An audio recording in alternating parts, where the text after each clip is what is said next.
Les contrôles de sûreté à l'aéroport ont peu évolué suite aux mesures prises après les attentats du 11 septembre 2001. Des portiques de sécurité pour détecter des métaux transportés par les passagers, des scanners pour passer au crible les bagages et en cas de doute, des fouilles. Ce qui a changé, c'est le matériel. Les dernières acquisitions qu'on a faites avaient pour vocation de suivre les évolutions technologiques. Maintenant, on a des machines double vue, c'est-à-dire qui prennent le bagage sous deux angles différents pour permettre à l'opérateur d'avoir une meilleure visibilité sur le contenu du bagage. Les bagages en soute subissent le même traitement. Ils passent dans un scanner pour s'assurer qu'ils ne contiennent pas d'explosifs. Si une anomalie apparaît, ils entrent alors dans un second scanner plus sensible.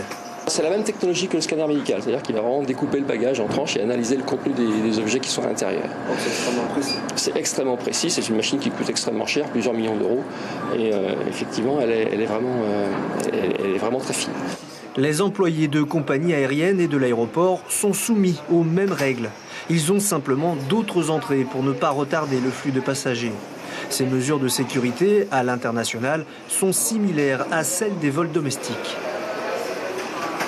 La raison est simple, c'est que sur le tarmac actuellement, sur l'aéroport de Tahiti Fa'a, vous trouvez à la fois des aéronefs, des vols domestiques desservant les îles de Polynésie française, mais également des aéronefs desservant les États-Unis, les pays étrangers.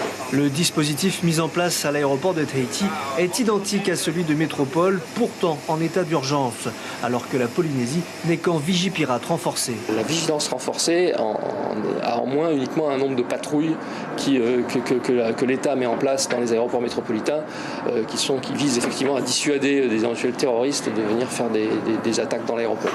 Une nouvelle réglementation applicable en 2020 obligera tous les aéroports de France à passer systématiquement les bagages en soute par un scanner de type médical.